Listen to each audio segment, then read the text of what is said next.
नमस्कार, मैं हूं कुलदीप द्विवेदी और आप देख रहे हैं वन इंडिया हिंदी।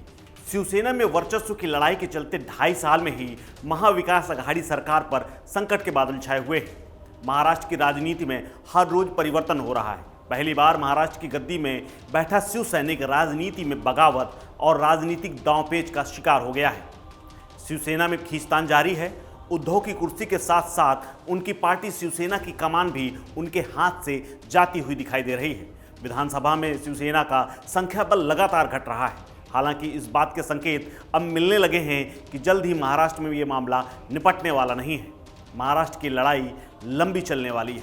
इसके पीछे एक बड़ा कारण है। बागी मंत्री एकनाथ शिंदे दिन ब दिन ताकतवर हो रहे हैं, क्योंकि शिंदे सेना के पहले 33 विधायक थे, जो गुरुवार को बढ़कर 38 हो गए।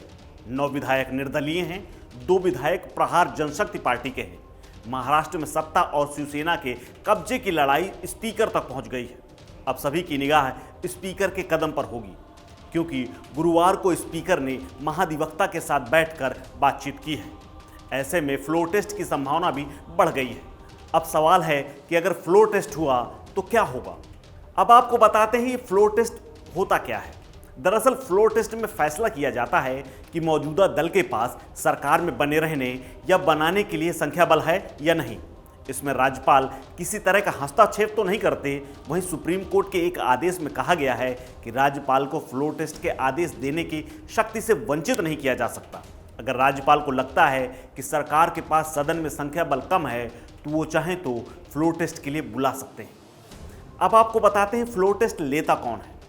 कानून के मुताबिक अगर विधानसभा सत्र चल रहा है तो विधानसभा अध्यक्ष फ्लोर टेस्ट के लिए बुला सकते हैं, लेकिन अगर सत्र नहीं चल रहा तो अनुच्छेद 163 के तहत राज्यपाल फ्लोर टेस्ट के लिए बुला सकते हैं। याद रहे, महाराष्ट्र में अभी फ्लोर टेस्ट के लिए राज्यपाल ही बुला सकते हैं, क्योंकि वहां पर विधानसभा का सत्र नहीं चल रहा है। अब अगर बात बहुमत साबित करने की आई तो महाराष्ट्र की 288 विधायकों वाली विधानसभा में किसी भी राजनीतिक दल को अपना बहुमत साबित करने के लिए 144 विधायकों का समर्थन चाहिए होता है। मौजूदा सरकार की बात करें तो एमवीए सरकार में शिवसेना के 55, एनसीपी के 53, कांग्रेस के 44 विधायक हैं। इसके अलावा एमएनएस, स्वाभिमानी पक्ष, राष्ट्रीय समाज पक्ष के एक विधायक हैं और 6 विधायक निर्दलीय हैं, जिनका समर्थन सरकार को मिला हुआ है। वहीं बीजेपी के पास 106 विधायक हैं, जो महाराष्ट्र में मुख्य विपक्षी पार्टी है। अब बात कर लेते हैं उस समीकरण की जो एकनाथ शिंदे की बगावत के बाद पैदा हुआ है। एकनाथ शिंदे के बागी होने के बाद कहा जा रहा है कि उद्धव सरकार अल्पमत में चल रही है, क्योंकि शिंदे का दावा है कि शिवसेना के 38 विधायक उनके साथ हैं। इसके अलावा 9 निर्दलीय, 2 प्रहार जनशक्ति पार्टी के विधायकों का समर्थन शिंदे को मिला हुआ है। इसके साथ ही अगर बीजेपी साथ आई तो बीजेपी के 106 विधायकों के साथ सबसे बड़ी पार्टी शिंदे के साथ होगी। ऐसे में आसानी से बहुमत साबित किया जा सकता है, क्योंकि 38 शिंदे और 106 बीजेपी, कुल मिलाकर 144, यानी बीजेपी और शिंदे की लॉटरी लग सकती है। अगर सरकार के साथ विधायकों की बात करें तो 114 विधायक ऐसे हैं जो सरकार के साथ हैं, जिनमें एनसीपी के 53, शिवसेना के बचे हुए 17 और कांग्रेस के 44 विधायक शामिल हैं। तो वहीं सरकार के खिलाफ ये आंकड़ा ज़्यादा बड़ा है, जहां 164 कुल विधायक हो रहे हैं जो सरकार के खिलाफ खड़े हुए हैं, जिनमें बीजेपी के 106 हैं, बागी शिंदे के 38, अन्य 20 विधायकों को सरकार के खिलाफ खड़ा हुआ देखा जा सकता है। हालांकि इस सब के बीच संजय राउत का एक अपना अलग ही रुख है।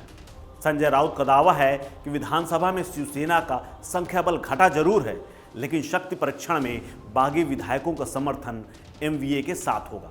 राउत ने कहा है कि संख्या किसी भी वक्त बदल सकती है। उन्होंने दावा किया है कि मुंबई लौटने के बाद सभी विधायक जो बागी हैं वो पार्टी के प्रति वफादारी की असली परीक्षा देंगे। राउत ने पत्रकारों से बातचीत में स्वीकार कर लिया है कि बगावत के कारण विधानसभा में पार्टी का संख्या बल कम हुआ है। उन्होंने कहा है कि बागी गुट ने पर्याप्त संख्या बल होने का दावा किया है और लोकतंत्र संख्या बल पर ही चलता है, लेकिन नंबर किसी भी वक्त बदल सकते हैं। जब बागी विधायक लौटेंगे तो बाला साहब ठाकरे और शिवसेना के प्रति उनकी वफादारी की परीक्षा भी होगी। यानी सबके अपने दावे हैं और सबकी अपनी आंकड़ेबाजी है।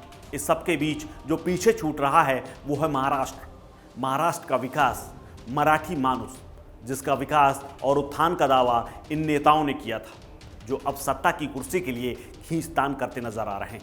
उम्मीद है अपने वर्चस्व की लड़ाई के बीच जल्द ही वो जनता का ख्याल लाएंगे। और जनमानस के कार्यों में फिर से रुचि लेंगे। आपको हमारी ये खबर कैसी लगी हमें कमेंट करके जरूर बताएं। फिलहाल इस खबर में इतना ही। अपडेट्स के लिए बने रहिए वन इंडिया हिंदी के साथ। नमस्कार।